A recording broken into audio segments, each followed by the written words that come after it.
What I mean by that is you're choosing every piece of art very, very deliberately. So why this particular cup or this particular tea? Is it in the name of the tea? Is it when it was harvested?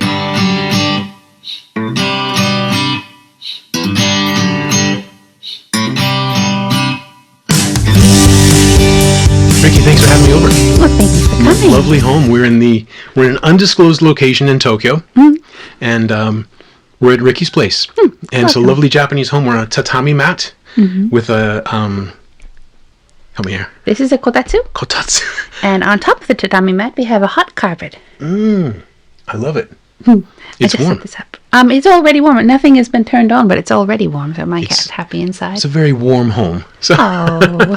so we met on Twitter, on X, In X. as it were, and as it, whatever. But we met on Twitter and X, and we've been connecting through this Gaijin podcast collective. And you have your not a podcast, Yes.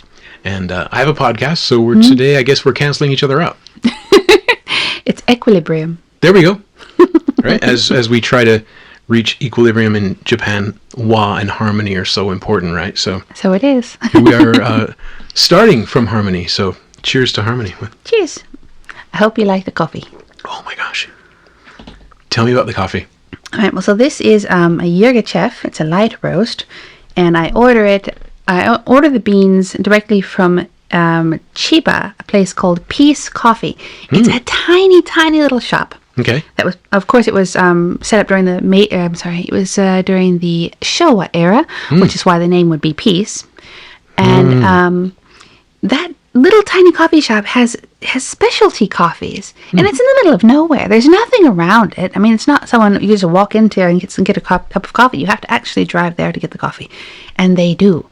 But you can order things online, and that's why ever since I went over to that area and I found that little coffee shop, I've been ordering directly. It's been maybe 2 or 3 years now, but it's the only place I get my Yirgacheffe. It was very nice. Oh, thank you very much. Very nice, yeah. I used to really prefer the bold blend, and people would tell me, like, oh, that tastes burnt. I'm like, no, it's good. It's bold. And as I get older, I'm like, no, I really like the mild, the really less acidic, the more, what would you say? Gentle coffees. Gentle, yeah. Light roast. Remember when we were young, when you're in college, you don't know anything about anything. My husband and I, well, he wasn't my husband at the time, but he was my husband-to-be. We would go to local coffee shops over here in Kichijoji, and we'll just have whatever coffee it was. And it's always, I say 90% of the coffee in Japan is dark roast. And you will have this, I'm not going to say it's a burnt flavor, but sometimes it is. It's a little bit too much. And yet, when you're 20, that's wonderful because you think you're an adult and you think that's all there is. And look how mature I am having this bitter food. And we thought we loved it. And then eventually we get a little bit older, and then you're so used to the dark roast and the constant dark roast every single place you go. And then you go to someone's office or you go to a film set or whatever it is, and always the coffee is going to be this dark roast. And you're kind of used to the flavor, and it tastes the same no matter where you go. And the moment you discover that there are other flavors and other ways of making coffee, it's like a revolution inside of your home. So ever since then, we're unable to drink anything else. And even when we go out of the house, we don't go to a coffee shop to drink the coffee. We bring it with us. Oh, so okay. we're quite naughty in that sense. So. Well, I'm not a major coffee snob. I don't know a lot about the process, but just reading about the temperature profile of the roaster and how they do it, and it's just such a process. It's a lot of chemistry involved, right? If you overheat it, and I like caffeine, so I found out the dark roast has less caffeine, and that was kind of the turning point for me. It's like, wait, I'm drinking this bitter stuff, and I'm not getting. There's no juice for the squeeze, right? Yep. So I switched to mild, and now my wife will, when she travels a lot for work, she'll bring back beans from different places. Oh, very cool. And I always say, like, I don't need anything, and she comes back with this nice, like, in a paper bag with something hand stamped on the outside, and it's like some obscure place. It's like, oh wow, something nice and special. That's true love. Yeah, that's. You have to post more about that. I would love to hear about your daily coffee exploits. Oh yeah, well, I just don't know that much. I just know when it tastes good. It's enough, right? That's all most of us know. Yeah. So So like music or whatever, and film and drama, and there's so many things I want to talk about. We're drinking coffee, but you do the tea ceremony. Yes. And we talked about that on a Twitter space, and I didn't know how much there was to it. Oh. And then you're in the Japanese film and TV industry. Yeah. And kimono. I'm not wearing one today. I'm Okay. just wearing a samue. I hope you don't mind. Okay, what's it called? This is a samue. Samue. Okay. Samue is it's used by tea practitioners. It's used by temple monks. It's used by shokunin, so Okay. Oh, yeah. artisans. It's a top and bottom. It's pants sort of a thing, and you have ties instead of zips and all that.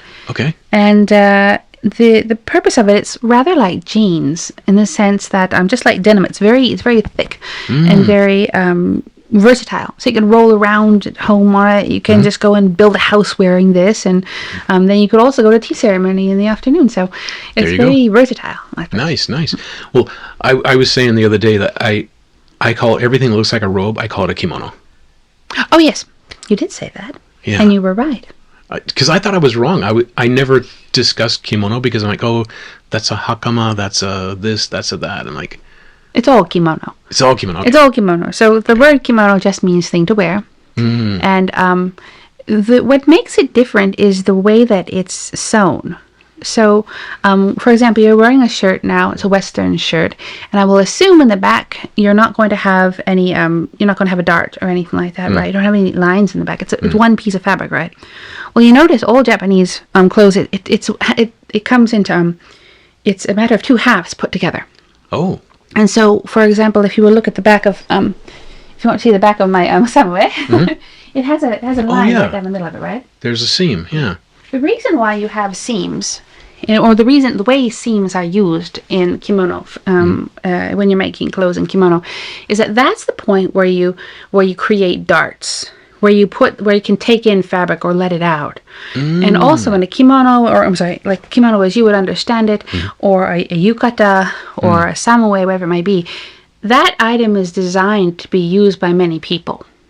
Oh. So when you're a nice old guy and you have a nice kimono and you want to pass it down to your grandson, well, your grandson's going to be a different size than you are. So instead of cutting the fabric, you're going to have the original fabric length, and you're going to fold it in to match your width. And then when you give it to him, you're going to fold it back out to match his larger size. And then restitch it. And so kimonos are made in that way. So if I were to take this and get an alteration, they would use it as a kimono. So they would, instead of cutting the material to make it longer or shorter, they would simply fold it and then restitch it. Oh. And that's a difference. That's the highest difference between the East and the West clothing. Very different, yeah. And I just learned this last night, so I'm researching for a video on Japanese superstitions. Oh, cool. And there's so many, and some that surprised me, but the one thing I learned is that you're not supposed to hang your laundry at night.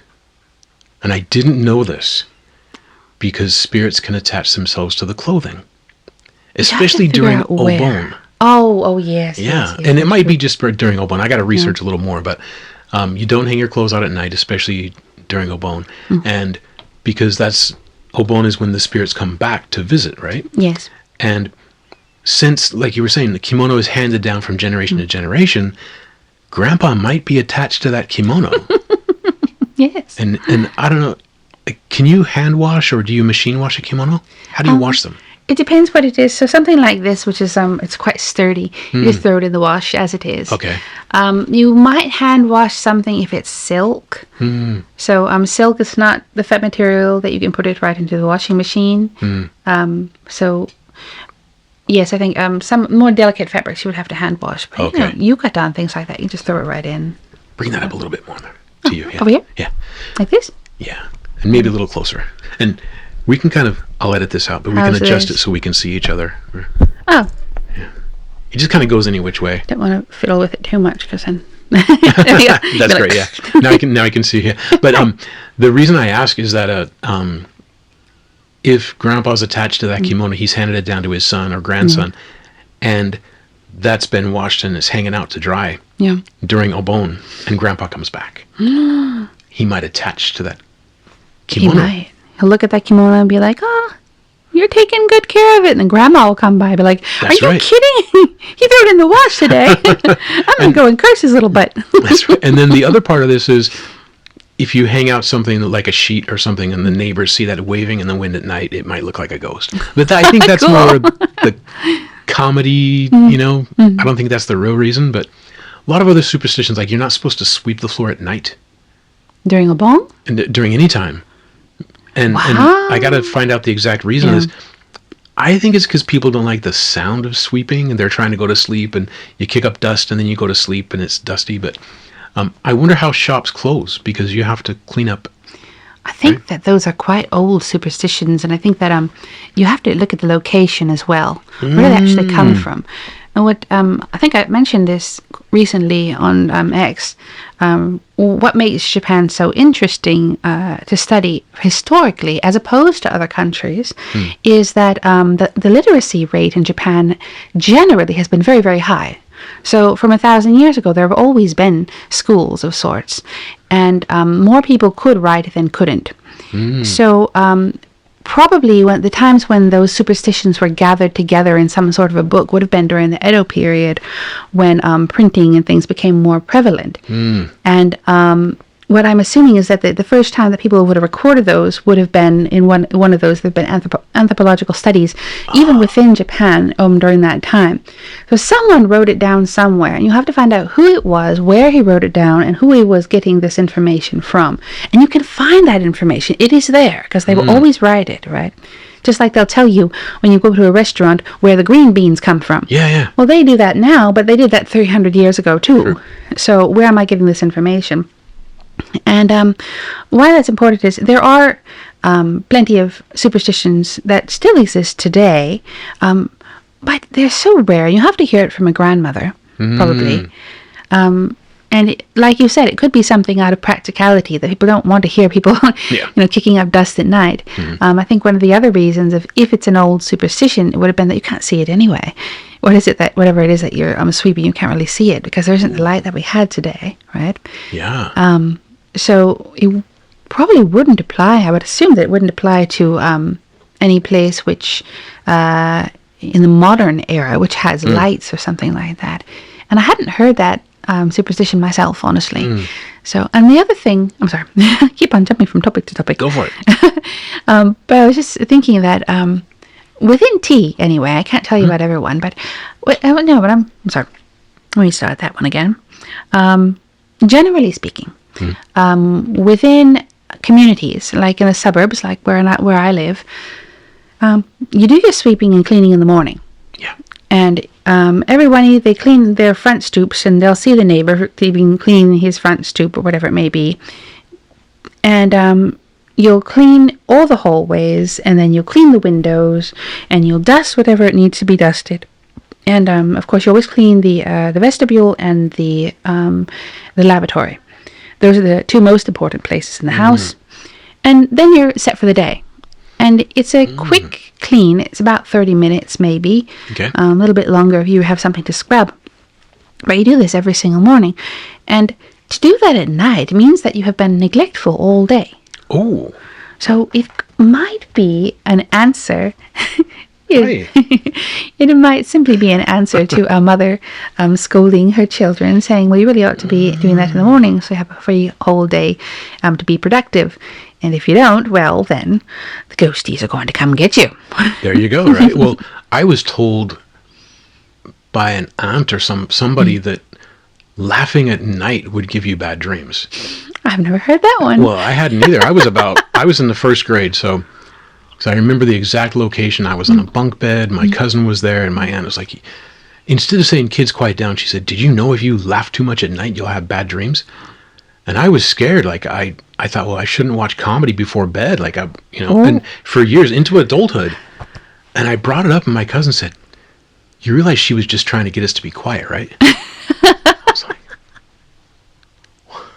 you took it to heart. I did. I mean, I was like in the first grade. I was a little kid, and she said, it'll give you bad dreams. I was like, ooh, I don't want that. So, yeah. It makes sense. Never lie to kids. Never lie to kids. Oh, they will remember it forever. I can't think of one off the top of my head, but I'm sure I have like half a dozen of those things myself. There's a million of those. Well, I had a friend. I can't remember the tribe. He was Native American, First People in America, and trying to use the right word. And we would hang out at his house. Jim, really good guy. We were going to form a band and take over the world, but we didn't. But we were really good friends. And as kids, you wear a baseball cap and you take it off in the house. I went to put it on the bed, and he said, "Don't do that. You can't put a hat on the bed." And I was like, "Okay, I don't know why." Last night I was researching Japanese superstitions that said never put a hat on a bed. Oh my goodness. That's interesting. Now, I kind of wish I had, my husband's not here right now, just left for work. But he, let's see, he often, let's see, there is an interesting DNA connection between certain tribes of Native Americans and Japan. Yep. So, it's a DNA thing too, so it's not just a guess, but at some point, whatever tribe, let's call it a tribe then, was in Northeast Asia. One part of it went across the land bridge, and one part of it went to what would eventually be Japan. Yep. But I wouldn't be surprised if there were some superstitions that were carried along through that direction.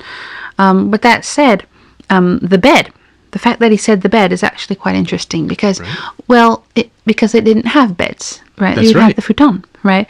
Yeah. Or I'm sure they had something similar. Something to Native sleep on, a American, blanket right? or something, yeah. So would it be, you can't put it on the place where you're going to sleep? You sleep, yeah. You can't go put it on a blanket? Yeah. There's something there which we're missing, Yep. which, It has to do with death. death. Oh. And the cap covers things, the hat covers things. And for some reason, if you put it on the bed, it'll be in my video. I'm not pushing my video. Watch his video. Everyone watch his video, please. I just did. Another interesting thing is the intolerance to alcohol. Okay, well, yes, I have. Right? Yeah, There's that is the truth. And also pointing with the chin. Japanese really? point, yeah, over there. Oh, they do, Yeah, yes. and my friend did that too. That is interesting. A lot of really interesting things. So I'm quite curious about it. It really is. It's quite interesting. just when I learned about the Bering Strait theory, and this is not an anthropology podcast, but when I learned about the Bering Strait theory, I was like, oh my gosh, you see this route that people could have followed. Oh yeah. It's conceivable that could have been done. So back to Japanese culture, the tea ceremony. How did you get into the tea ceremony? Oh, when a gaijin comes to Japan for the first time, there are many opportunities to try Japanesey sort of things. Lovely Japanese people will want to give them some sort of a cultural experience, and so many times I'd been brought to experience a tea ceremony, and it was a lot of kneeling, it was a lot of sweets, and a lot of this bitter green tea. But it was wonderful, but I just didn't really get it. And then one day, it was about maybe 10 years after I came to Japan, I moved. Oh, here I went.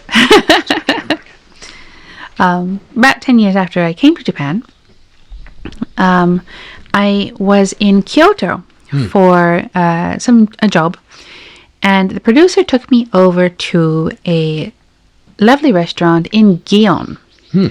And after the meal, we had the proprietor of the restaurant came out, and he brought this bowl, or no, sorry, not even a bowl, it was this tray of tea bowls, and had like 6 of them on there. And what he did is he asked us to choose a tea bowl. And I'm like, all right. And so I chose a tea bowl, and put it, and it was like this one. And then he started to tell me the history of the tea bowl. It was like, well, this is 350 years old. It comes from so-and-so place. It was made by this person. It was owned by this person and this person. And in this restaurant, we had so-and-so celebrity chose the same bowl. And I was quite interested. And I was like, really? I was like, what about this one over here? And I pointed to it, and then he just rattled it off. He was, well, this one knows this place, and this is this kind of a bowl, and this and this. And there was a whole story behind each and every one of the bowls. And I was so fascinated by that after the meal, I connected with the proprietor on Facebook. And I got to know him. And he, as a result of various things that happened along the way, and good N, as they would say in Japanese, serendipity says that, excuse me, Kitty is meowing all over the place now, so I don't know, he just wants attention. He was kind enough to invite me to go to for tea ceremonies. And what I learned was this gentleman happens to be a very exclusive tea item proprietor. So he has museum pieces, and he's one of those people who buys up all these wonderful, like 100, 300-year-old or whatever scrolls written by so-and-so, and art pieces that we see often on Twitter. You'll see these lovely hanga or woodblock prints, which someone's going to put up as masterpieces of Japan or something like that.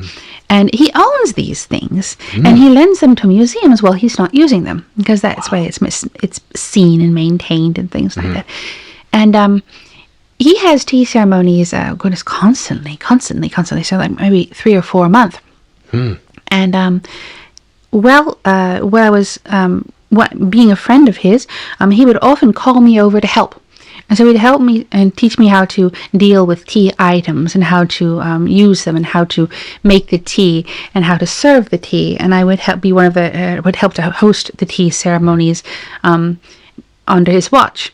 And it was through that experience of doing so that I was able to know what it is that I need to have a tea ceremony and how to do it, and what are the elements I need to study. But really, what brings you into the tea ceremony in the first place, what brought me into the tea ceremony in the first place, was the history. When he would start telling me about the bowls and where it came from and who owned it, and showed me a scroll written by so-and-so, which I could barely read, I wanted to know what was written there. So I had to study the kanji and I had to study the shodo in order to see what it looked like and how to write it so that I could read it as well. And it started to branch out into all these things that you want to know more about so that you could understand and control it yourself, right? And so that's a never-ending process, and it all started just because I met the right person at the right time who told me the right kind of story that opened up my mind to the idea of tea. And serendipity, right? It is. Nice. So it's not just... So I, coming from America where, you go into McDonald's and get a cup of coffee or something, I thought it was kind of silly, right? Oh, they got this old thing that they stir the tea with, but there's a story behind that, right? And there's somebody who used it. Maybe somebody famous or somebody's great-grandmother or... Yes. Right? And that seems to be what makes it so special, is that the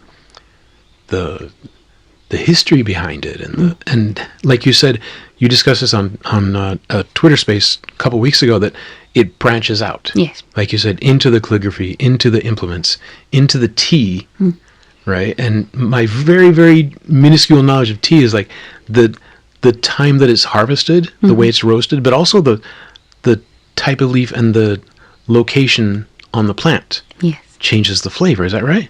Well, kind of branching out from that and including that, what's important about every single tea ceremony, it should be a movie. And what I mean by that is you are choosing every piece of art very, very deliberately. So why this particular cup?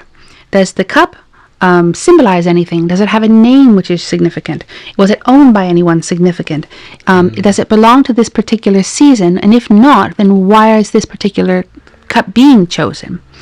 Or the bowl on which the lacquer, whatever it might dye, which it would be placed on, or this particular tea. Why are you using this particular tea? What is significant about it? Is it in the name of the tea? Is it when it was harvested? The tea sweet too is not arbitrary. It's also very deliberate. Why is this one being chosen, and why is it here now? That plus the actors in the film, which would be the other guests. The guests are put together very deliberately. And they're chosen very deliberately. And the reason for that is each and every one of them will know what this tea scroll means. They will know what this bowl represents. Or they'll know why this particular, it's called a temae, the method of tea making is going to change based on, a lot of different factors. But why the temae is done in this particular way. And it's not always... set out there, it's not always set out there like the title of the movie. This is Die Hard. right? Instead, what you'll get is you're going to get John McClane sitting over there, and you're going to get it's going to have a scroll by Nakatomi, Yep. and you're going to have, I don't know, I can't remember all these things. An elevator shaft. An elevator shaft. It could have an It's gotta elevator be in shaft in there. there. It could be an elevator shaft, and then it's up to the guests to guess. Oh, Die Hard. Right? So we're supposed to figure all that out based on the clues that are given Okay. to you during the tea ceremony. And every single tea ceremony should be like that. So why this particular tea as opposed to another tea, this is all part of the game that is the tea ceremony. So there's a subtext going There on. should always be one. A proper tea ceremony will have one. So if you're used to being in the States or the West and you go in and get a cup of coffee in a paper cup Yep. and walk out, you can get that 24/7 Yep. year round. Yes. Tea is different. Tea is different. Very different. Now, I've had a hard time explaining this. I talked in one of my videos about how it might take 10 or 20 years to become a sushi chef. And people said, well, just boil some rice, put some fish on it, and serve it. Like, it should take a couple weeks to learn how to make sushi. It's like, no. You got to wash the dishes Yep. for years. You got to make rice, learn how to make rice. Got to learn how to sharpen the knives. Because if you don't understand the knife, or what knife to use on what fish, and as an American, I came over, it's like, well, it's sushi, you dip it in soy sauce. Not every piece of sushi goes in soy sauce. Yep. Like unagi, right? It's already got the sauce, the tare, right? And so, just my Neanderthal brain is like, well, just dip it in soy sauce and chow down, right? Japan's a lot more sophisticated. So that's one of the difficulties of imparting this, what we've learned over decades in Japan is like, there's a lot more involved than just hot water and tea in a cup Yes. and some cool people to hang out with, right? It seems like the person who sets up this whole event is almost like a producer. Very much so. That's actually called, it's the shikishi. So it is, he is the producer. And he doesn't necessarily do the tea himself either. Oh. What he'll do during events like this or tea ceremonies like this is he's going to sit off to the side and he will talk. And it is also part of his role to liven up a tea ceremony. So if you've ever seen tea ceremonies which are very quiet and I mean, just silent as if it's some sort of a, I don't know, a religious experience. Like a wake or something. Yes, yes. Like, it sounds like a Western movie. Western movie of a Japanese tea ceremony. Very solemn.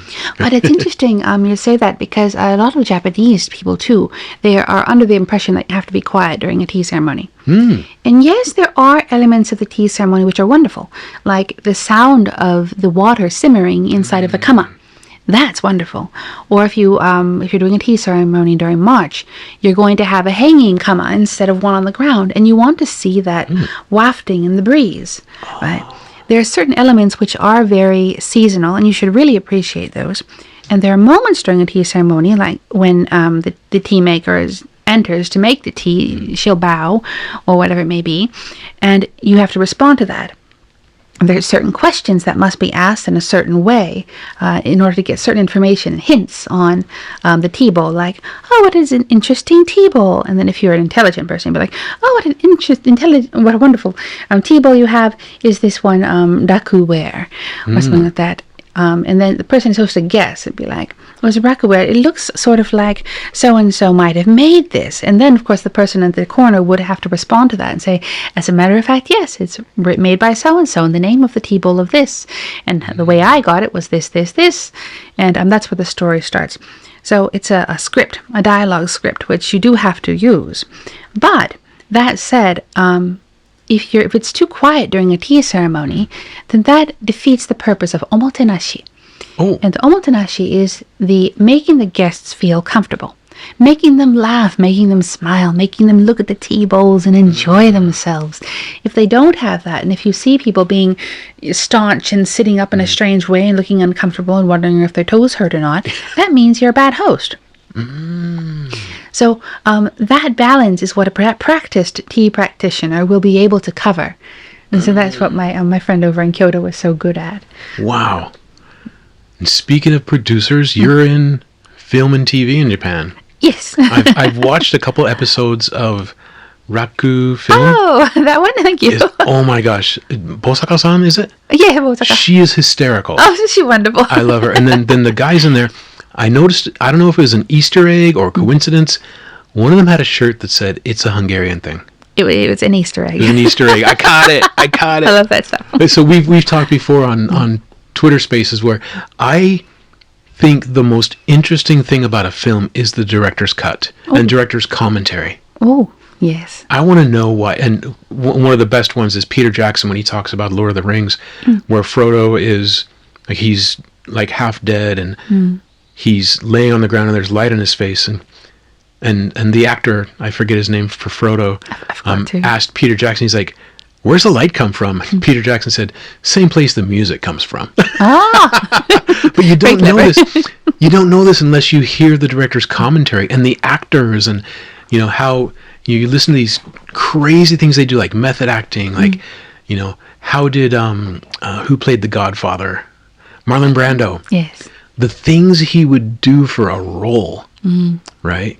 I'm a huge fan of The Godfather. Ooh. But the things that people do, and you, as a non-actor, you think, well, you go in there, you talk in front of the camera, you look good, and then you make millions of dollars.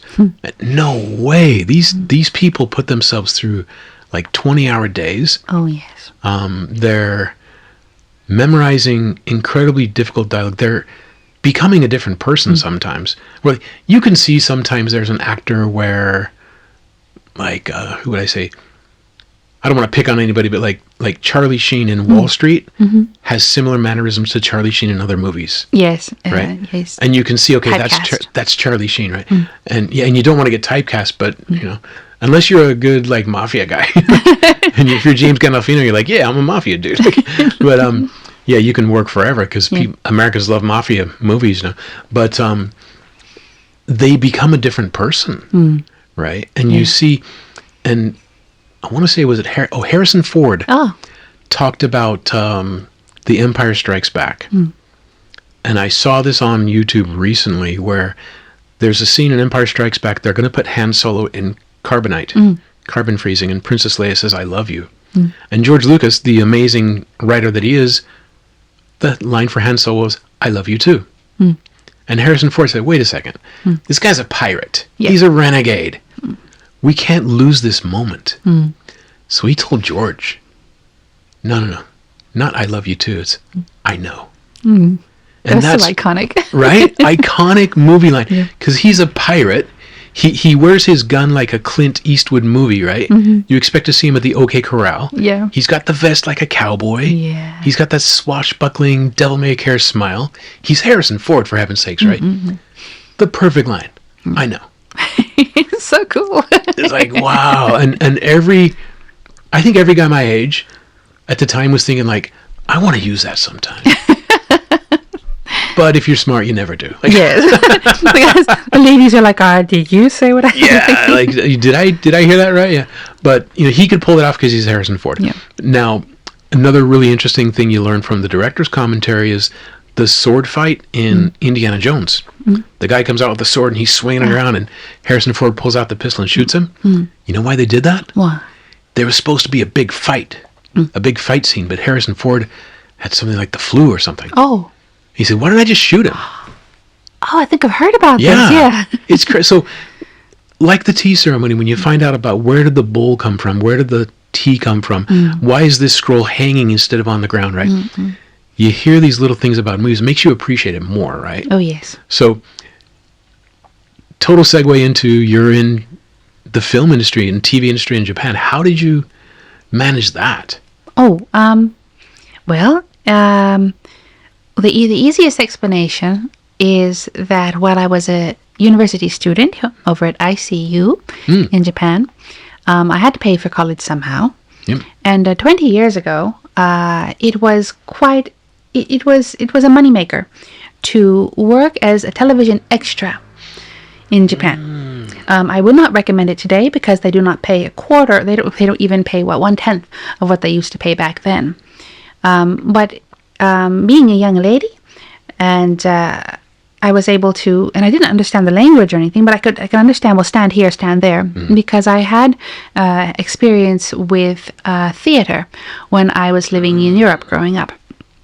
So it was an easy choice for me just to go, well, just do extra work because I don't have to do anything, don't have to think about anything. Yeah. And while I was doing this work, of course, extra job is extremely boring. You're just standing there or you're waiting or something. Yep. And then you only have 3 roles as a young lady. You either have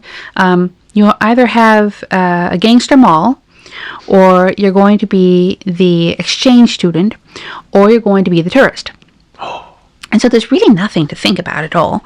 And so I'm just looking around set and waiting as the lights are being set up or whatever it is, and someone will bring out a clapperboard and be like, well, what's that? Oh, so it's a kachinkoって言われて, well, let me try it. And so I'm playing with the kachinko.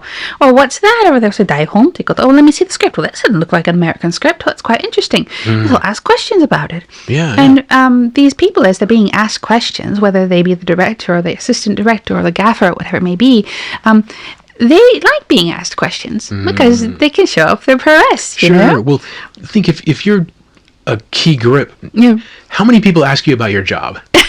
Right? They want to talk to the producer. They want to talk to the actors. Yes. But if you're asking the grip or the gaffer or the Foley, yes. Hey, why are you using sand? Why does that sound like the ocean when you roll beans around in a box? Yeah. Like, I can see where they'd be like, oh, wow, I get to talk about my job. yes.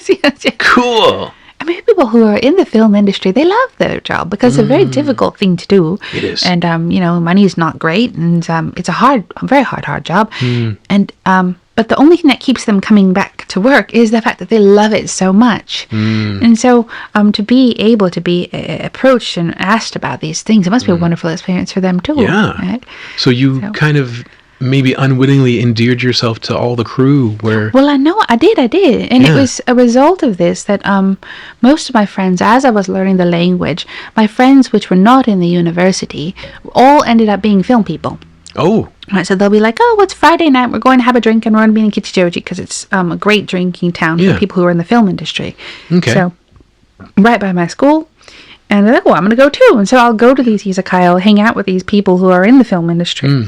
And it was when I was graduating university that my father's an architect. And so he had an interesting introduction for me at an architectural firm. And I was going to do what father did. But it was also at the time of the Lehman crash. Oh, yeah. So this is just at the Lehman crash kind of time period.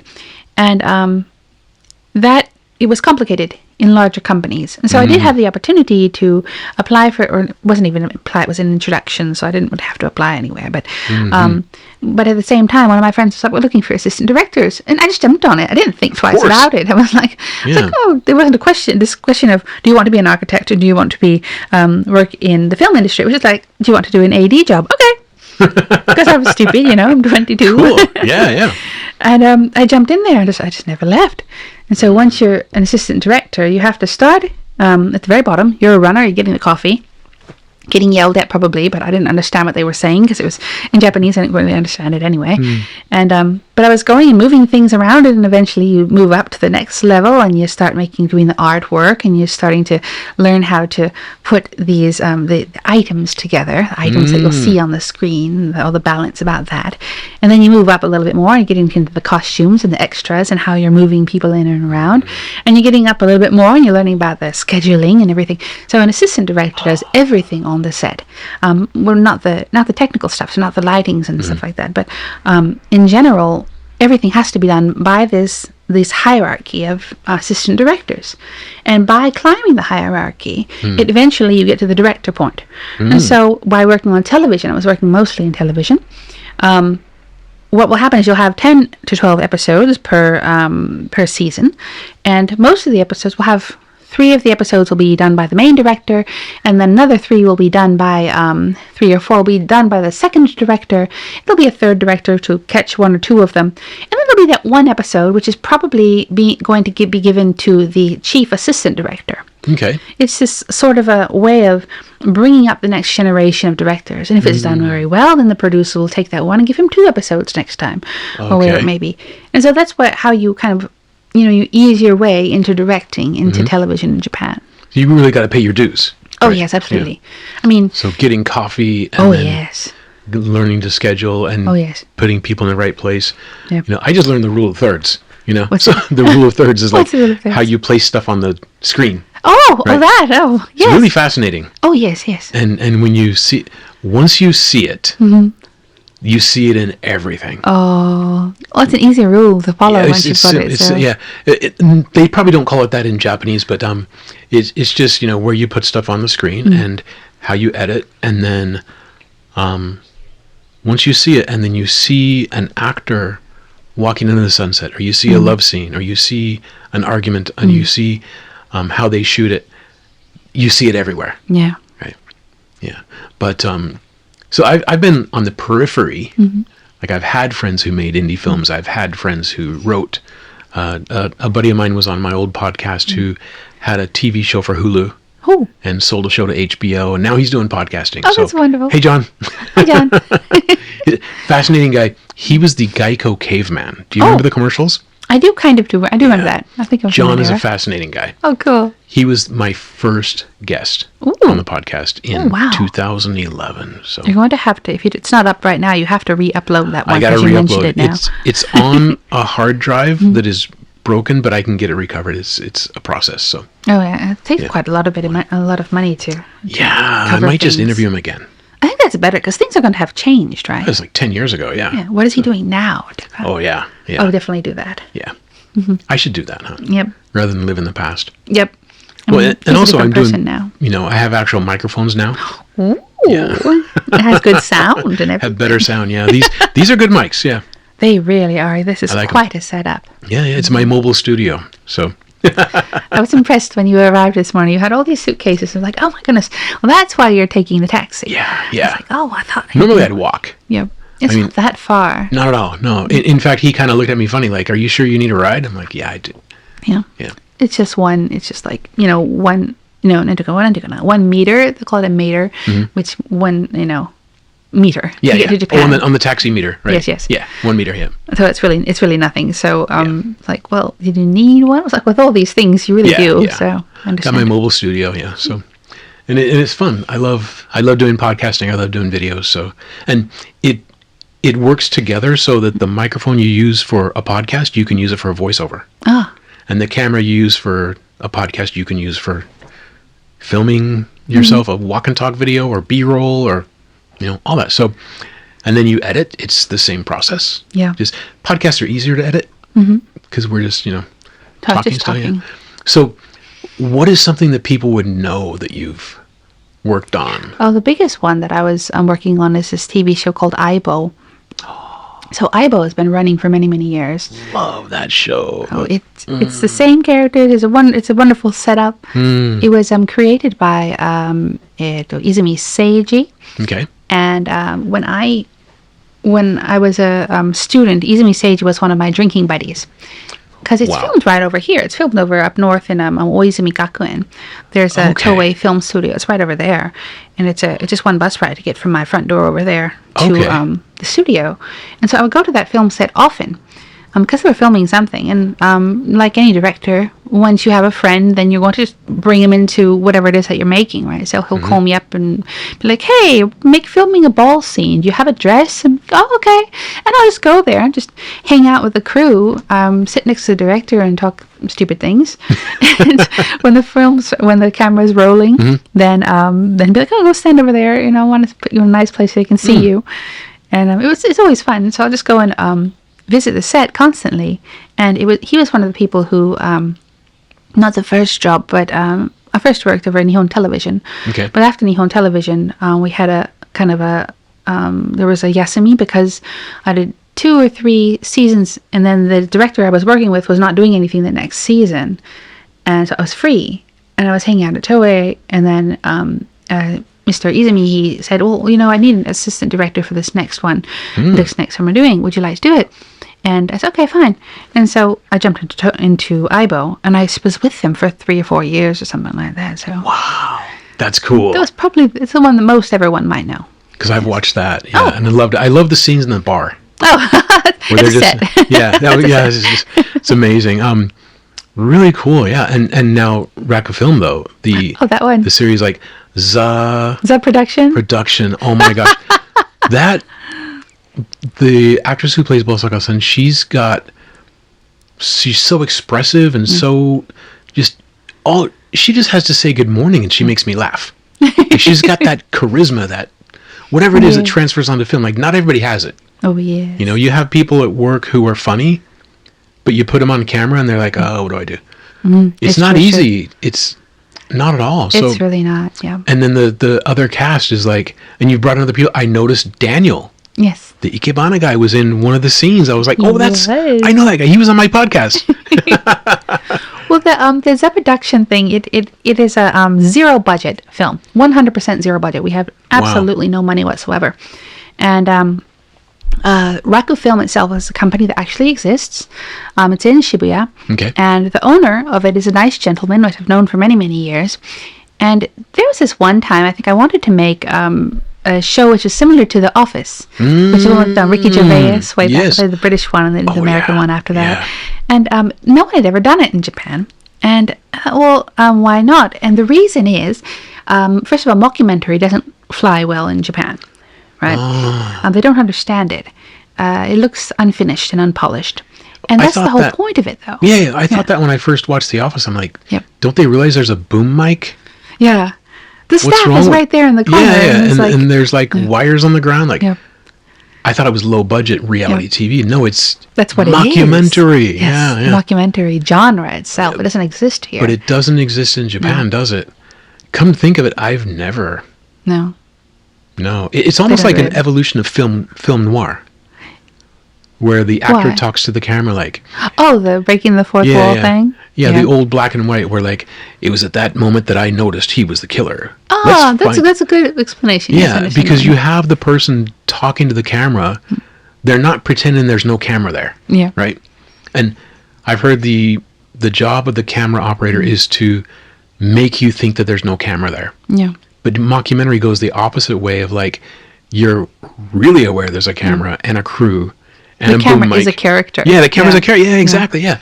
I never heard it put that way, but you're right. Yeah. So mockumentary doesn't transfer to Japan, but you've managed to pull it off. Well, in a way, it's kind of an experimental thing. So, my friend said, "Well, you can use this space all you want, and we'll do all the casting and things like that for it." And so, all the at least the main actors, we went through a whole series of auditions for them. But the main actors were cast by Raku Film. Right, so these weren't just friends, which I had hanging around. But that said, they are all they're all pro bono, and they're all doing their best in their own ways, and they have their own acting careers on the side as well. Okay. So a couple of them are quite famous. But what we're doing here is we want to create a YouTube series, or not just what's an online series, because the target audience is not actually Japan. The target audience is going to be everywhere, so abroad. Right, which is why all of the episodes are subtitled, for one. Yep. It's also why we won't put it on a television company. So we don't want it on Netflix, and we don't want it on I don't know, or Nihon Television or something like that. Because if you do, then the rights belong to that production company. Yep. And the distribution will be limited. That's true. So if it's on Netflix, it's only going to be on Netflix Japan, and then someone in North America wouldn't be able to find it unless it has that kind of distribution contract, right? So we wanted to keep it low. We wanted to keep it low budget. We wanted it easy to film, and we wanted to make it accessible to absolutely anyone in the world. And YouTube or online? Oh, yes. Rumble or BitChute or these platforms, they let you distribute. Yes. Worldwide, okay. So we're not trying to make a buck off this one. Okay. So it'd be lovely if we could all become really, really rich, but this is not going to get us there. Okay. So this one, we've only had, I think we've filmed 12 episodes. I think I have 7 which are up so far. Okay. But this is something that we intend to just keep on going as far as we can go. There's not a set story. There's not anything we're trying to get towards. Okay. We're just trying to get it out there and see what people think of it, and get some comments and things like that back, and try to develop this based on that which we're experiencing here in Japan right now. And there are, and don't take this wrong, I don't see like massive character arcs yet, but I see them, each episode is consumable standalone. Yes. Right. Yes. So you don't have to know that the boss is this type of person, or that you don't have to have seen the part about them having the company lunch together, or mozayaki, or or the social media experiment that they did. Like that was hilarious. I'm going to put a link in the description so everybody can go watch this. Thank you. Because that part about the social media, I was laughing hard. Oh, that's wonderful. She's going to be so happy to hear that. You guys pulled that off. Oh. Really pulled it off, because I've worked in big corporations in Japan, and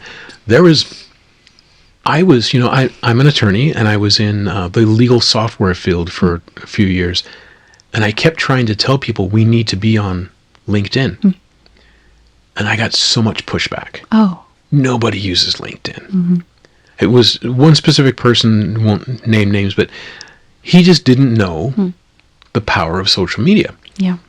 Well, fast forward to 6 months and a year later, we're having the Women in Law Symposium. We're having the International Arbitration. So this is funny. I had a German lawyer, think of 1940s world history, okay? German lawyer, Italian lawyer, American lawyer, and a Japanese lawyer. Oh, wow. It's a reflection on how things have changed. How things change, right? So you know who I put in the middle? A Swiss lawyer. Oh. Neutral. I love it. So, and how do we get 200 people to come to this event? LinkedIn. Yep. And I wish I'd have tracked that. Like when people checked in, like, how did you find out about us? Because they all found out about LinkedIn. Oh. But I got so much pushback. Like, we don't need to use that. That's for Americans. That's for Westerners. Now, the companies that I used to work with that used to poo-poo this idea, you go on LinkedIn, they're on. They have a presence. So, I forget where I was going with that. It's the power of social media. The power of social media, It is. The power of social media, and the people who ignore it. When Bill Gates said we're going to have a personal computer in every home, people are like, oh, it's just a fad. Yeah. But the internet was just a fad, by the way. Yes, I remember that. The internet was just a fad. And it's going to go like everything else. And here we are. We're distributing this around the world. Yep. On Spotify and Apple Podcasts and YouTube and Rumble. Yep. Yeah. So I use Rumble as well. I love Rumble. It's brand great. new. It's kind of like the Wild West. You have it's a lot fresh. of interesting it's characters. like YouTube without the guardrails. Yes, I love it. and or without the hall monitor. And the funny thing is, I love both platforms because they have their specific, use and everything. And you're going to reach people on Rumble that you don't reach on YouTube, and vice versa. And I don't say anything that would get me, banned from YouTube. You're not a political person. I don't do that at all. And but you never know. Yeah. Right. Someday I could do something and they say, oh yeah, that we don't like that. Yeah.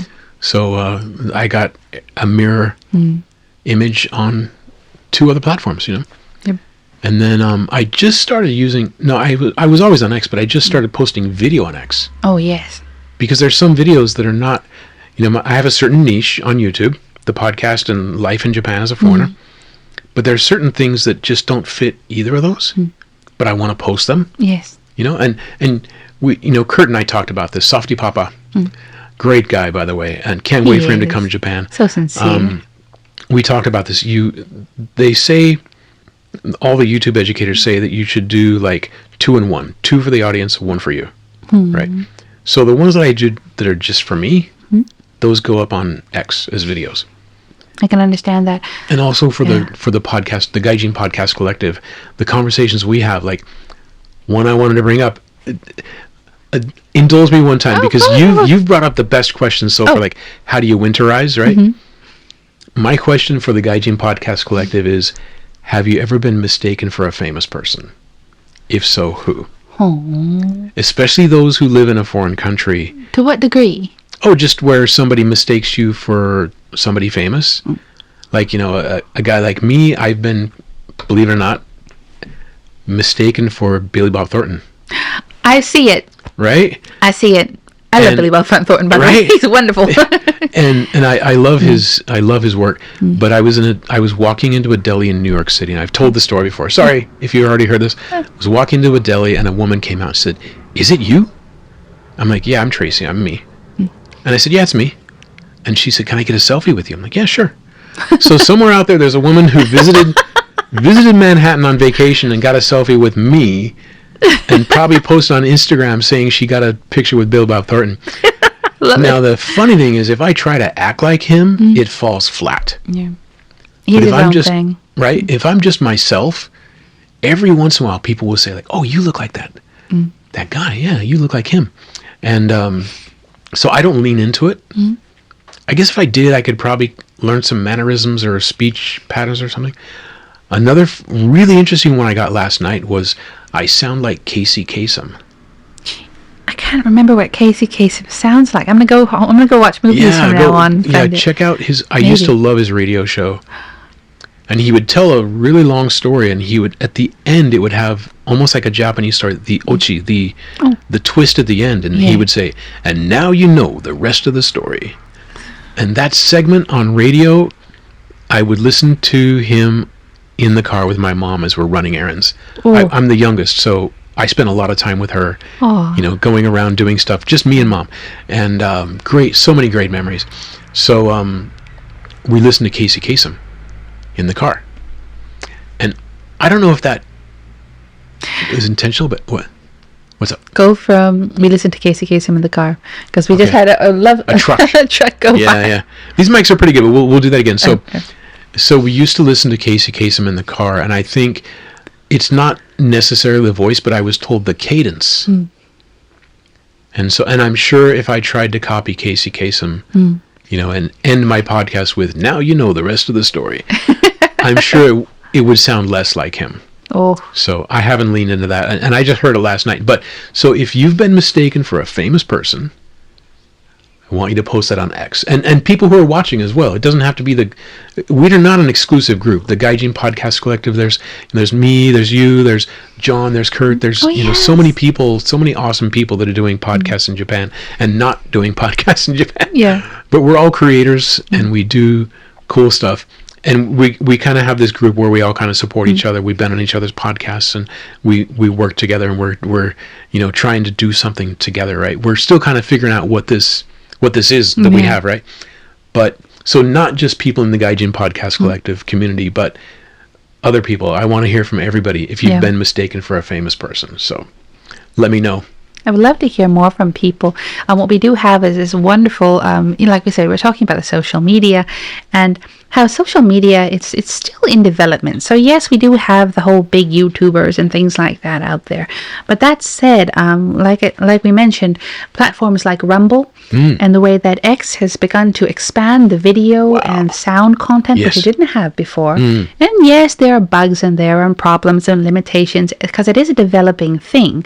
But that means that we're going to have another generation of new people which have a way of expressing themselves using the social media. We're not locked into this already overworked YouTube. Yeah. Right.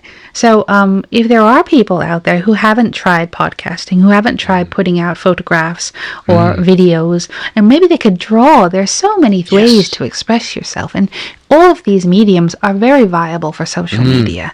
So it would be wonderful. So since we do have the whole Gaijin Twitter community, that's just one easy to understand sort of a staple and a place to begin from.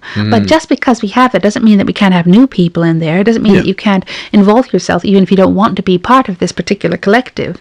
It means that it's just one idea for you to get your voice out there.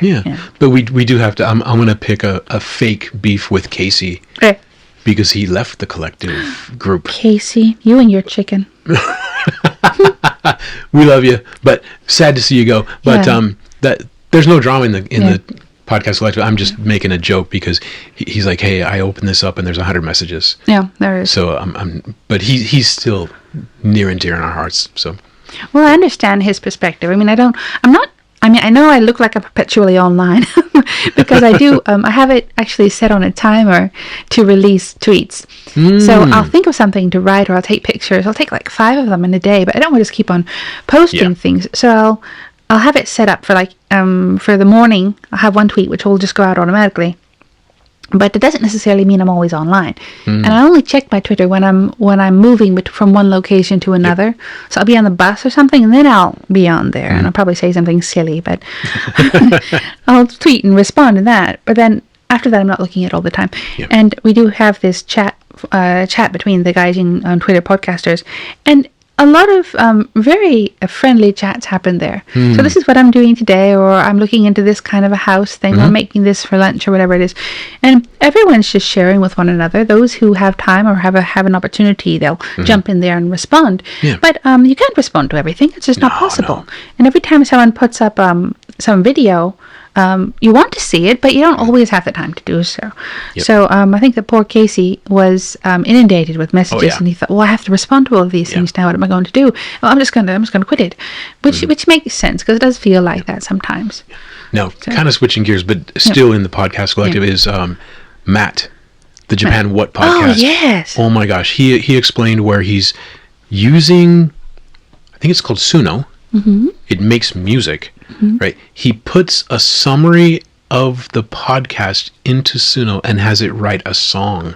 Oh, that's so cool. I want to try that. And because, you hear a podcast and, we've covered, working in the film industry and TV industry in Japan. We've covered tea ceremony. We've covered coffee. We've covered all these different topics. To hear a summary at the end is kind of nice. Right, he did that, and I listened last night at the gym, and at the end, it's got a very catchy tune, and it gives you, like I said, a summary of the podcast. And dude, it's brilliant. It's brilliant, and I bet people are going to copy it. But his sound is really good.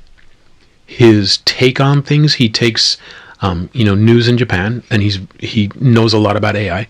So he talks about what's happening in cars, what's happening in, robots and stuff, and chatbots. And to hear, I read the other day on Twitter or X that the point of being an influencer, right? First of all, I think it's silly, because I don't want to be an influencer. I like to be a creator. But some people, their main goal in life is to be an influencer or a YouTuber. Someone who actually wants to do that as a profession. But I think it's fine, but I think that's misdirected. I think if you have a love for something like the tea ceremony or antiques or AI, and you talk about that on your video or your podcast, I think that makes it fascinating. Yes, I agree with you. And I think, like John, I got to give John a shout out. Ohazas. Oh, yes. Because he's so genuine, right? And it's just the authenticity that makes it so fun to watch. Yeah. So and Softy Papa too. Oh yeah, definitely that kind of person. And like everybody, like Summit to See. I mean. Joe. We haven't mentioned Joe. Sorry. Yeah. Joe. Joe. Dude. Yeah. And who are we missing? Oh, Tony. Oh, yes. Thank you. Tony is finishing up his trip to Miyajima. Yes. And who are we missing? Oh, the Distracted Gardener. Oh, I would like to hear more from him. Yes. And I know everybody's got their schedules. Yeah. It's hard to pump out content, when you got a day job and a family. But thank you. Oh, yeah. Kimonos. This is very good coffee. I could drink pots and pots of this. Isn't it lovely? It's not overwhelming, so you don't get tired of it. It's amazing, yeah. So, who am I missing? Am I missing anybody? Goodness, I don't know. Oh, we have Dave. Dave. Oh, yes. Dave. Oh, yeah. What's Uncle Weed? Yes, Uncle Weed. I'm not sure where Kevin O'Shea. Yes, Kevin. Okay. There's so many of them. Sorry, I'm not trying to leave anybody out. There's just so many cool people to bring up. So, yes. I'll put links in the description and follow these people on X and check out their podcasts. So, what's really motivating for me is that I'll see somebody who comments regularly on my videos. I talk about life in Japan or studying Japanese, and there are regular commenters, people who say like, "Oh, I like your take on this," or "Oh, I didn't realize this about Japan," or "I didn't know that," whatever. And I go to Softy Papa's channel, and the same person is commenting. I like that. That to me, that's community. And so when he's on my podcast, or when he gives a shout out to me on his YouTube channel, and then the viewer knows that we know each other, then that's community. Oh, yes. Right? So I think a lot of people build a community on their podcast or their channel where there's kind of like this inside lingo, right? There's a really interesting YouTube educator, Nate Black, and he came up with boop the like button. Boop the like button. Boop the like button. And others say smash the like button, right? So everybody's trying to come up with this catchphrase, right? So that builds community. I watch Nate's videos. He talks about how to build a YouTube channel. And I watch the video and I'm waiting for him to say boop the like button. Right? So that's community, but it's Nate's community. When people watch me and then watch Joe and then watch or listen to Matt, and like they become the center. Yes. The viewer becomes the center. That's to me, that's community. I very much agree with that. Yeah. I understand, like, there's this, there on many social media platforms, X included, there are these characters which I guess I would label those people influencers. There's no human, it looks like there's no human behind the icon. They're posting something which, it's mostly engagement trolling. Yeah. And not necessarily trolling, but it tends to be overwhelmingly negative. And it's kind of a character which is acting out something which is evocative of a response. You know what I mean? It's engagement farming. Oh, well, yes. I mean, that's what an influencer tends to be these days. And they'll have these very, very specific ways that they look, or ways that they speak, or ways that they do their thing. But I don't feel a human behind there. I feel a sort of uniqueness which is manufactured. Yeah. And of course, this was the reason we have this this collective in the first place, is a result of Softy Papa reaching out to all of us. But the backstory behind there is that he saw too many of these fake influencer types out there. And many of them being so negative, they were like ganging up and attacking certain people, is from what I understand, or not just attacking, but also just kind of like making it difficult for others who are living in Japan and doing the Japan thing. And there was a specific gentleman who was quite the target of these things. It was Gaiji no Tosan, and he was a gentleman who moved to the country. Yeah, it was a countryside. It was Shizuoka, that's right. Yeah. And he was a wonderful man, but he was a city boy, and he didn't know any Japanese. Yes, from New York. That's right. He's from New York. To be with his wife, he moved to Japan. He and his son and his wife didn't speak a lick of Japanese. Had a very hard time adjusting. So he was very, very positive in the beginning, or tried to be positive. But he was so positive that there would be these moments where he would let his frustration slip. Okay. And it was such a jarring contrast between his normal positivity and the moments of maybe the frustration. That people would jump on it and they started to attack him for it. And he didn't know how to balance that. He didn't know how to balance because he wanted to be good soul on Twitter. And yet, all of us are human. All of us have these little scratchy moments and things like that. And he couldn't balance it just right. And all these people started to pick on him and gang up on him and that's bother ridiculous. him. So I love his content. Oh yes, it was wonderful stuff. It really was. It was beautiful. So I did. Pardon the interruption. I was trying to find my voice on YouTube and, Rumble. And so I did a video on the top YouTubers in Japan. Okay. And the last one was PewDiePie. Even though he didn't start in Japan, he moved to Japan. Oh, yes. He quite left Japan. In there, I said, here's a YouTuber you want to watch. He had something like 30 subscribers at the time. Gaiji no Tosan. Oh, yes. And the next time I looked at his channel, he had 1,000 subscribers. Oh, that's wonderful. Well, and it wasn't me. It's him. It's his content. No, it's his content. And so I did videos. I did, Chris Broad and Dogen and all these different people. And I reached out to Dogen, and he's so cool. He got back to me. Oh, that's nice. I had like 50 subscribers. He's got how many tens of thousands or hundreds of millions? He got back to me. And because we have the senpai kohai thing in Japan, you can't just go up to Chris Broad and say, hey, I want to be in your video, right? You kind of got to, like you said, you start making coffee and then scheduling and, you can't just go up to a big influencer or somebody's got a big audience and say, I want to be in your video. So I wrote an email to Dogen and said, hey, I want to give you a shout out in my video. Oh. He's like, yeah, sure. And I wrote back, I said, you might not get any clicks from me, but he's like, hey man, I really appreciate you reaching out to me, you know?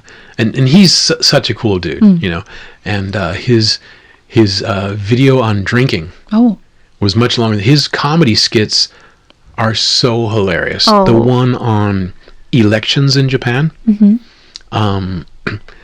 just so many skits that I can't think of, but the one he did on drinking, a couple different people commented, and he will reply to you. Oh, that's very genuine. He's just such that's a cool important. dude. Yeah. Like, that's the kind of audience I want to build. Yes. Yeah, so with Gaijin no Tosan, I had followed him. I didn't reach out to him. I probably should have, but followed him on YouTube. I think that's where I found him. Watched a couple of videos, and I said, you know what? I have family in Shizuoka. He's in Shizuoka.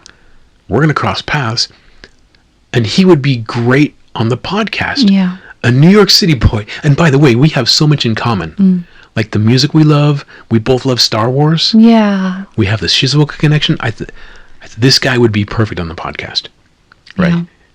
Even though we don't look alike at all. But we have so much in common. And so I reached out to him a couple of times. He never got back to me. So, you know, you probably never see this, but if you do, reach out, man. I'd love to have you on the show. I was fortunate enough to he's a film editor. That's what he was. Yeah. And at the time, he was going. There are many reasons. I don't want to get into personal things. Of course, I won't talk about him in such a way. But I did reach out to him, and I convinced him to let his son be in one of my television programs. Nice. So I was filming a show which was on MX television called Sugar Sugar Honey, and it's very cute. And there was this one scene where we had, in order to show that the lead character had character development and she learned to speak English, we would have a child run up to her and ask her a question to which she would respond. And also, well, then in that case, I would let me get not my child, but get a child from my circle. And I reached out to Gaijin Oto-san, and he did, and he's like, all right, fine. And so came all the way to Tokyo and brought his son. And his son was in this wonderful show. It's just one little scene, and yet right in the middle of it, it's a really, really cute little kid. He's cute. That's the only time I was able to meet him. There are many times which I reached out to him and invited him to parties and things like that, or even in Shizuoka. But he was on the side of a downward spiral. Yeah, so I heard, like, I didn't hear much, but I heard like he kind of disengaged. He did from social media. That's too bad. Because I saw his channel growing, and I told people, and I like to be right. So I told people to, pay attention to his channel. He's going to grow. And I knew he had a background in film and editing, and he's good on camera. Oh, yes.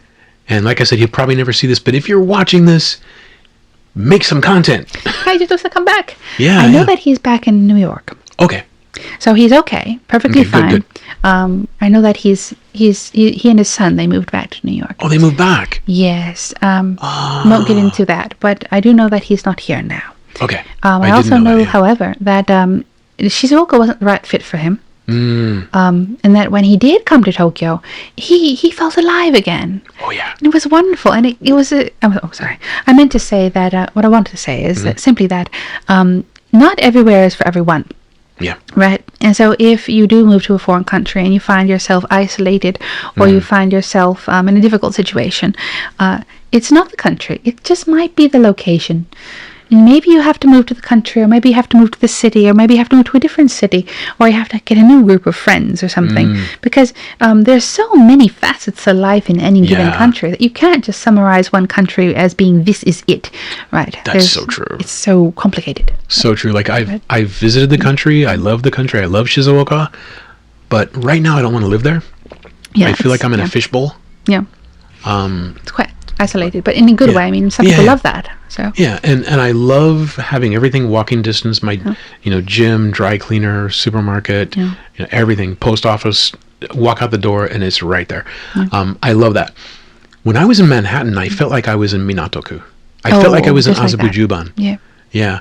And somebody posted recently that the boroughs of New York and the analogy to Tokyo, like the Bronx was here and Manhattan was Minatoku. I was like, this guy gets it. Like, because when I was in Manhattan, I felt like I was in Azabujuban. Yeah. Like Upper East Side, you walk into like Dean and DeLuca, you're like, oh my gosh.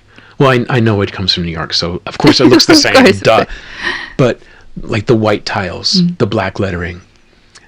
Japan, or that area of Tokyo, took a lot from Manhattan because they want to make it metropolitan and cool. And when you go from Manhattan to Minato-ku, it's not a big transition. Yeah. Just the language, right? Because you have, Tokyo's not built on a grid, and I've talked about that before, but the kind of stores, the delis, the bakeries, the pizza places, right? You don't have a lot of street food, like there's no hot dogs or there's, not that. But Central Park, there's the park, Yoyogi Park. Yeah. Right? And fun fact, we'll get back to the point here if there is a point. But Softy Papa is Softy Papa, yeah. We'll get back to him for sure. But Central Park, and then you look at Yoyogi Park, and you know why Yoyogi Park is long and narrow? Why? It used to be a runway. Oh, yeah, there was an airport there. That would make a lot of sense. And when Tokyo got so big that, like Hong Kong, you used to land in the middle of Hong Kong, right? And you had to be specially certified to land in Hong Kong.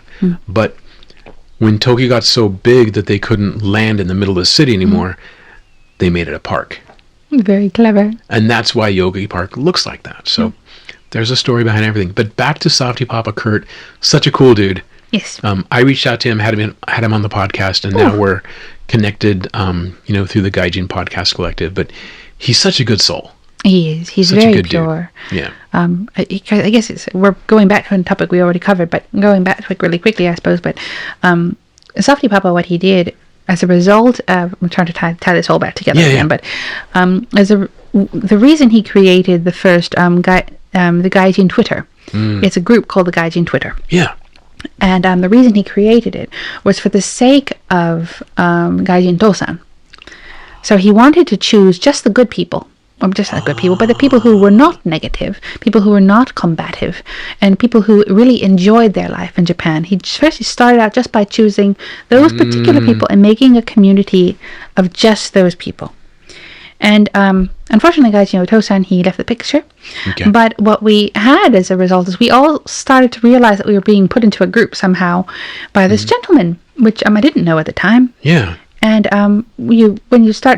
but he started to interact with all of us, and we started to get pulled together. And once we saw, like you said, once you'll see other people speaking on the same comments and they're commenting on the same things, and you get to know people as characters and not just these random people in the feed. And then it was after that Softy Papa, he made a I think it was actually me.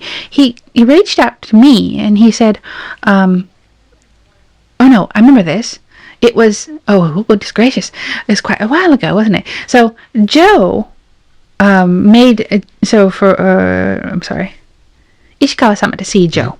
So Joe made some sort of podcast, which I thought was funny. And so on a whim, I responded to him with a not podcast. It was just a recording after I was drunk. And I sent it to him. I didn't really intend to continue any of it at all. It was just a response because I thought it was funny. And yet Softy Papa liked that very much. Yeah. And he reached out to me and he says, well, what if we got together all the people who do this sort of thing, the podcast thing, and made a community of it? And I was like, I'm not really a podcaster, but okay, fine. Yeah. And that's when he started this group. The Gaijin Podcast Collective, yeah. And so in other words, what I'm trying to say is that all of the people who were invited initially to the group, they all had the same things in common. Well, they were doing some sort of media. So whether it be podcasting or whether it be YouTubing or whatever it may be, and they were all very positive. So we didn't have any politics. We didn't have any religion. We didn't have all those things that Grandma tells you not to talk about at the dinner table. We had none of that involved in it. Love it. And every single person on there, they were very unique in their own way. They had their very own special core thing that they did, something which nobody else did. So like Dave he is this wonderful farmer and artist out west. Yeah. Or you'll have ukulele. Yes, everyone there has his own unique thing that no one else does. And what that means is that despite them being foreigners, despite them being gaijin, each and every one has carved for himself some sort of a space in the world, right? And he's not sitting on a train complaining about something, being frustrated about being in this lot. And what he is he's expanding his mind and expanding his situation and his friends and reaching out and learning and interacting with the world. And that positivity is what he was originally hoping to give to everyone else. So, well, it's sometimes, a seed is planted and then it blooms in the spring, right? You got to go through winter before you get to the spring. It's true. It's sad to hear about Gaijin Otosan. I had, for selfish reasons, I wanted to collaborate with him. Yeah, he was a very talented man. Yeah, He is, yes. Very talented. And always had a really interesting take on life in the country. But I think you're right, going back to, as we weave this conversation together, going back to living in the country, like it's not for everybody. No. And if it's an issue, I'm going to put the link for Tell in the description. Oh. If you're feeling super lonely or depressed or worse. Yeah. I think a lot of us know somebody. Yeah. I'll leave it at that. Yeah, it's true. Yeah. Well, no, I mentioned this, I think, on a podcast response, or a recording response at one point. But what we've lost, what causes people to go into a dark place is it's ultimately a lack of communication, I think. Yeah. And there are some people who like more, there's some people who like less communication. But if people feel that there's no hope for them, and if they feel that nobody understands them, they feel completely alone, then it's very easy to go into a very negative spiral, right? Oh, yeah, very easy, yeah. And I think, of course, Gaijin Otosan is just fine. He's in New York and everything like that. But there's an element to Japanese culture, which is the nomikai, right? And it's not unique to Japan. You can go to New York or whatever other place in the world, and you will find it at your local pub. But you'll have that little community of people which you drink with often. Yeah. And alcohol is just it's just a drink after work. So alcohol isn't the reason that you're congregating. The real reason you're congregating is because you want to see other people and familiar faces. Yes, it's like the community. Like the pub in Ireland. Yes. My buddy visited Ireland. He's like, the proprietor of the pub told him, he's like, where are you from? He said, from America. He says, this table is older than your country. I love that, man. Yeah. And he's like, yeah, you're right. Like, what do you say to that? You're right. Tell me more about the table. Who sat here? Yeah, who sat? Can you imagine the conversations around that table? Yes. Isn't that wonderful just to think about that? Yeah. Oh. So, but it's an international thing. Yes, it is. Very much so. You have to have a community wherever you are. And your quality of experience in any given country is going to very much depend on the table at which you sit, in a sense, right? So there is a community which is very negative, even Japan, but not just Japan. I lived in Hungary. I've lived in many other countries in the world. And there's always going to be an expat community, people which they can congregate and they can discuss their daily life things. And if it is based solely on expats and foreigners, then you're only going to get that perspective of life. Yeah. And it tends to be that people like to get together and complain. Because, of course, they want to let off stress. And, of course, they're like, I don't understand this train schedule. And, of course, a Japanese person will be like, oh, well, just look at it like a normal person would. But no, it's different. It's different. You don't understand my feelings about this. So I'm going to go to another expat and explain. I don't understand. It's like, oh, I don't understand either. And they get together and you're always like grouching together. It's wonderful to have that sort of camaraderie there. But if that's all you see and that's all you have, then you're going to become more and more negative because that brings out the excitement of someone understanding, right? Yeah. Whereas if you're coming to a new country, right? So this very much depends on how much language you have. But even if you have nothing, you can always go to a tachinomi. Yeah. A tachinomi is a standing bar, which is not a bar, it's not a pub, but it is, it's an izakaya, which is just one little counter. You might have a little stool here and there, and you'll have people which are only locals, just kind of floating in between these pseudo tables. And if you know anything about drunk Japanese salarymen, they will love to approach a foreigner because they know 3 words of English, and they want to make sure that they can say it to someone who's foreign. And they say, where are you from? Or something like that. And then I'll say, Chicago. And then he's going to be like, oh, And they'll think about it for a second, can't remember the English word, and they'll be like, Michael Jordan! I'm like, yes, Michael Jordan! Yep. Mm-hmm. And it's wonderful. But that's where it starts. Just to go into any one of these Tachinomi, and you're going to find the community of locals in the Tachinomi. Other, like tourists and stuff, they don't go to Tachinomi because it's too small and too crowded, and it's actually kind of awkward for them to be approached by people and say, "Where are you from?" Right? Yeah. In Japanese, of course. Yeah. But the reason you go there is, yes, you can buy one drink and you can put it there, but you don't even have to drink it. You just have to stand there and interact with people, and you're going to see the same faces going again and again. Yeah. And it starts with a "where are you from," but eventually it gets to my property taxes are too expensive, and I don't know how to cut my tree, or my daughter, she's not coming home at a proper hour, and I don't want her out with any gentleman, or all these things about life in a home and or you can ask, personal. like, where can I take my dog? Like, where's a good veterinarian? Or like, where do you go on vacation? Yes, that stuff. Yeah, and that connects people. Yeah. There's very much so. I mean, if you just go once, that's the end of it, and then you don't get to develop that kind of a friendship.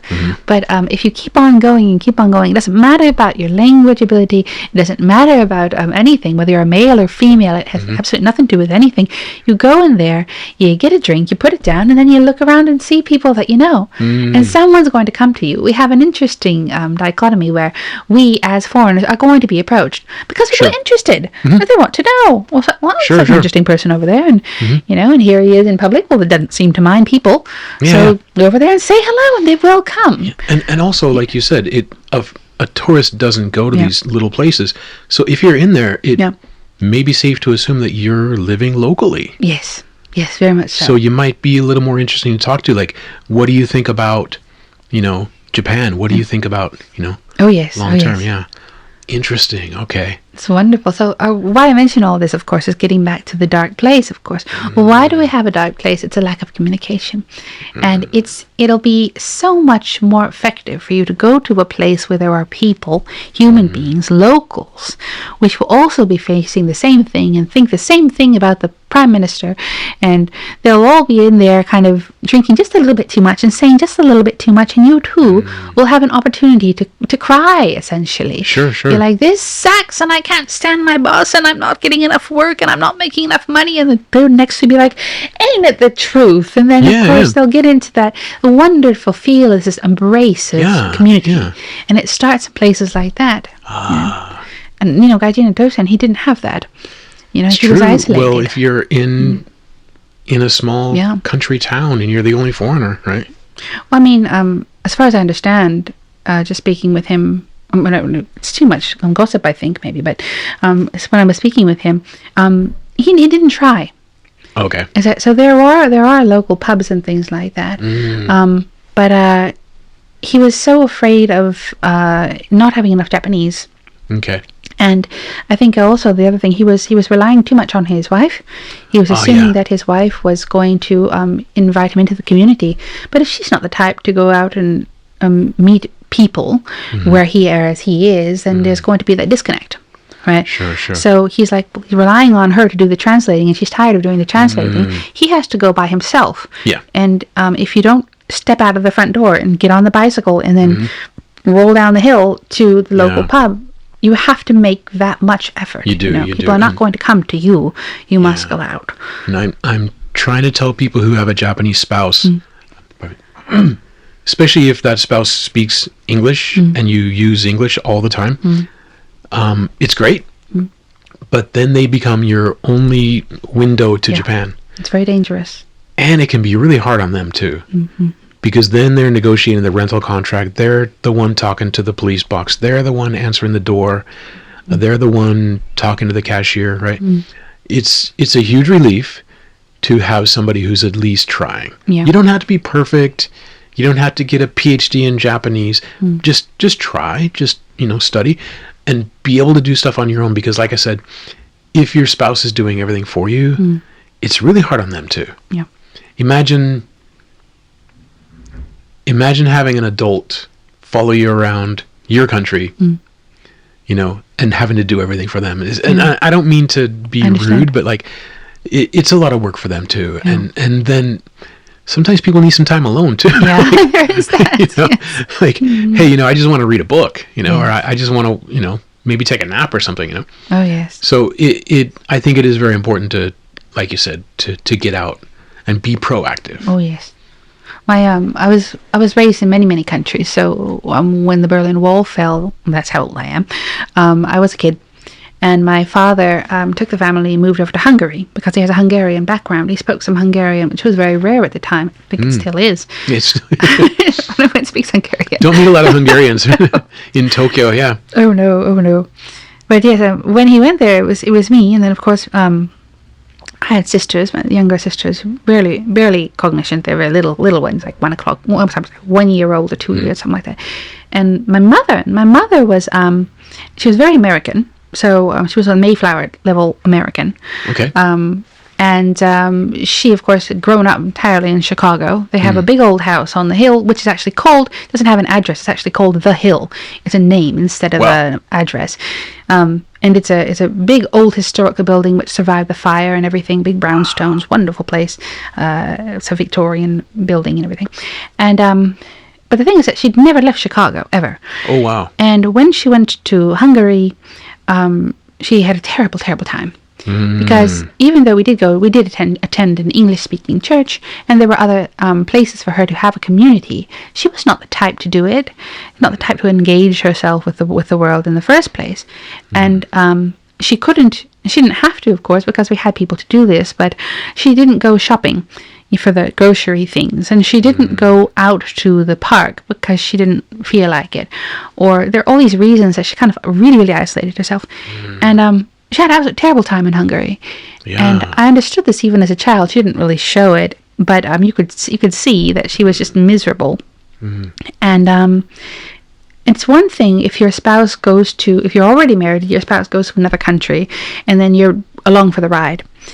But it's another thing if you come to the country, and let's say that my mother had gone to, let's say my father was in Hungary, and then my mother had gone to Hungary, and then met, and they'd married there. I do see a lot of spouses who find a local, get married, and then suddenly throw everything on them. Yes. Like, even though you have taken the, you have been brave and come to another country, looking for the culture and looking for the passage to India, proverbially, right? Yep. And try to engage, and you find someone which you can finally lay down the burden of having to study and learn, and then and trying to figure out and parse this language and culture. You throw it on someone that you have a different kind of affinity for, and then you give up. And that's quite a big gap right there. So I have a lot of sympathy for those who are kind of forced into the situation as a result of the marriage. But I think that there's it's a different thing when you have come to another country and you are learning, you intended to learn, and you do not fully embrace that the country in which you're in. Yeah. And life, as we know, I don't know, since we're older, we would understand this, that life is hard. It's really hard. And it's going to be hard whether you're in another country or in your own home country. There's going to be something, and it's going to tear you apart. And you're always fighting this big grand battle with the entire world, trying to find your space and create something for the sake of who knows what. Only, of course, for it to be destroyed in 2 or 3 generations. But hey, we're not going to be around to see it. So there's that. So why not? So we have all this this negativity of this bubble of difficulty that we're going to be in no matter where we are. And so we cannot ascribe it to the country that we're in. Yeah. This has everything to do with the self, and everything to do with our level of effort that we're putting into it. Are we going to complain and find the negative and then destroy ourselves and bring ourselves into the darkness? Or are we going to rage against it, of course? Or are we going to look and see, well, that's actually quite interesting. What is this wallpaper made of? What is this thing here? Why is this food different? Take interest in this world that we have been put into for the sake of learning about it, right? And so the people who are making these discoveries and learning about it are the people who are in the Gaia Gene Podcast Collective. And that kind of mentality of person is exactly who we'd like to invite into this community. Curious, explorer, pioneer type of attitude. There's a great story, and we can probably wrap up with this, and I'll give you the final word. And where people can find you on socials. But There's a great story about there was a town that was booming. And I forget exactly where it was and when it was, but there was a town that was booming, and there was a gas stand or gas station on the outskirts of town, and people would stop there and get gas. And this is in the days where you get a fold-up map. Oh, yes. Right? And people would stop there and get a map to the town, and they would ask the owner of the gas station, they would say, hey, what's it like in this town? And he would always say, well, what's it like where you come from? And some people would say, like, oh man, we love it, we miss our friends, but we're looking for a new opportunity. But it was a great town, a lot of great people, great food, great restaurants, everything. And he would always say, I think you'll find the same thing here. And somebody would come through and he'd say, well, what's it like in this town? Well, what's it like where you came from? Oh, we hated it. Terrible people, terrible economy, no good food anywhere, the police are corrupt. And he said, I think you'll find the same thing here. Oh. So it's kind of one of those things that everywhere you go, there you are. And I think it's the same for people like us who come to Japan. When I was in Utah or LA, I was out exploring. I was out finding stuff. I was meeting people. I was trying, different food. I was podcasting.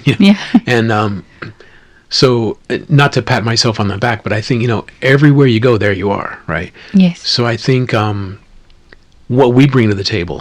I saw a really good tweet the other day, or maybe it was a comment on YouTube, was something to the effect of, don't think of what you can get from Japan. Think of what you can contribute. I never thought of that. I mean, I do try to, I guess my contribution is I make videos about showing what I love about Japan, right? And I don't sugarcoat it, though. I'll say, like, hey, there are some things that you might not like, right? And you are going to go through culture shock. And when you go through culture shock, that frustration phase, stay off social media. Oh, yes. The days where you wake up and everything sucks, just don't even log in. And then when you're over it, and you can have like a more balanced, but everybody goes through it, the 4 stages of culture shock, right? But I think it's the people who go out and explore. It's the people who are going to make the best of it. My mom always said, bloom where you're planted, right? And if you've been planted in Japan, bloom here, become a chrysanthemum, if you're planted somewhere else, become a sunflower, whatever it is. But I think a lot of it is on us, right? And I've had times before where I thought, oh, Japan is this way, therefore I'm not happy. But it's just an attitude shift, and get some sleep, and get some food, and some water, and oh yeah, I love being here now. But I want to give you the final word. And where can people find you on social media? And social media is the easy answer. I'm on X. I'm at Paprika Girl _JP. But if you just type in Paprika Girl, I'm probably going to be the first one that pops up there. That's really the only place I am. I mean, I'm not a big social media person. That's just it. But I was thinking about what you just said right now, and I think that if I do have any words to say, it would probably be that you have to, every person has to kind of change their character in a way, from a static character to a dynamic one. And there are so many people who go abroad as static characters. You are a representation of the self, and you have this, and this is the way it's going to be, and I'm going to replant myself into this new place, and I'm going to change the world around me. And it never works. Never, ever does that ever work, right? And it's like taking a rose and then planting it in the desert. You're not going to change the desert into a nice, soft, warm, kind of a gooey place for roses, right? It's just not going to work. But as a dynamic character, you go through a character shift where you start out this way. You go through all these kind of character arcs. You experience things happen to you, and then as a result, you are a new person at the end of the story. That's just like you do in a movie, right? Well, we are, ideally, dynamic characters. So things are going to happen to you constantly. And then you're going to have to shift your perspective and change your mind and re-evaluate your position in the society. And moving into a new country, you're going to have a lot of that because you're starting out with all these things and preconceptions and all these things that you think that you understood as a child. But you come to a culture and it's not like that at all. And instead of getting angry and frustrated with it, you're just going to have to let that go and recommend that just change your perspective. And it sounds like a very active thing to do, to change your perspective, but it's really not. It's just letting it go. And whatever it is. And then you start to understand the logic of the way this world works over here. Yeah. And then within that community, then there's a certain things that you can do and opportunities and new ways to express yourself that you didn't even know existed when you first arrived. So if you would take that kind of a stance, no matter where you are in the world, then you're going to find it a lot easier. And it's not going to be quite as dark as someone who would be more frustrated with them not being themselves. Very true. Words of wisdom. I'm just old. Well, thank you. Thank you too.